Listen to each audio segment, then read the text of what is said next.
Kumusta mga bata? Handa na ba kayo sa ating aralin ngayong araw? Excited na ba kayong mag-aral mga bata? Ngayong araw ay tutulungan tayo ng isang kaibigan sa pag-aaral ng hugis. Siya si LV. Magandang araw, LV! Ano kayang hugis ang pag-aaralan natin ngayon? Tulungan natin si LV na ayusin ang mga puzzle para mabuo natin kung anong hugis ang ating pag-aaralan. Mukhang handa na si LV. O mga bata, mag-umpisa na tayo.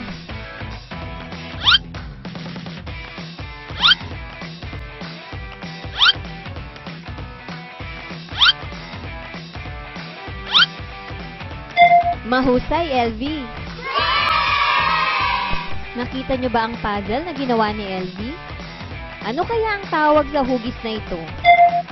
Parisukat! Tama kayo mga bata! Ngayon ay tutulungan tayo ni Elving maghanap ng mga bagay na hugis parisukat. Tandaan nyo mga bata, ang parisukat ay may 4 na sulok at 4 na gilid. 1, 2, 3, 4. Ang mga gilid na ito ay pare-pareho din ng sukat. Handa ka na ba, LV? Saan kaya makakahanap si LV ng mga bagay na hugis parisukat?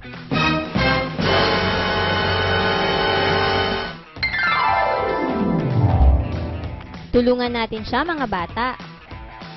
Dito kaya? O baka naman dito? Mag-umpisa na tayo. Ilagay natin sa loob ng kahon ang mga bagay na hugis parisukat. Orasan. Tama. Picture frame. Tama. Regalo. Tama. Alphabet blocks. Tama. Dice. Tama. Rubik's Cube. Tama. Ngayon, silipin natin ang kahon ni LV. Tama kaya mga bagay dito? Orasan. Ang orasan ay hugis parisukat. Picture frame. Ito ay hugis parisukat. Regalo. Ang regalo ay hugis parisukat.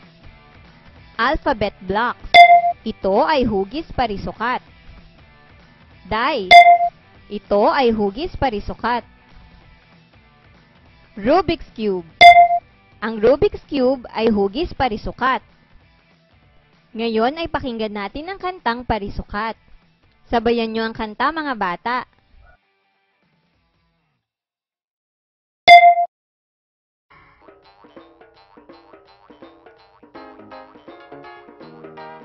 Ang parisukat, gilid ay 4, may 4 na sulok ang parisukat.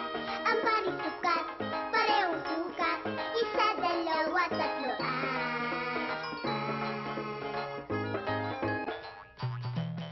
Silid, bintana, lamesa, panyo, kahon at pitaka. Parisukat, parisukat, bawat gilid ay magkasukat.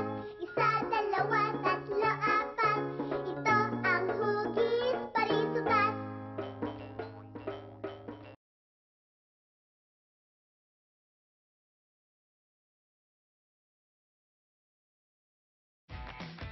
Marami ba kayong natutunan ngayon mga bata? O maghanap na kayo ng mga bagay na parisukat sa inyong bahay.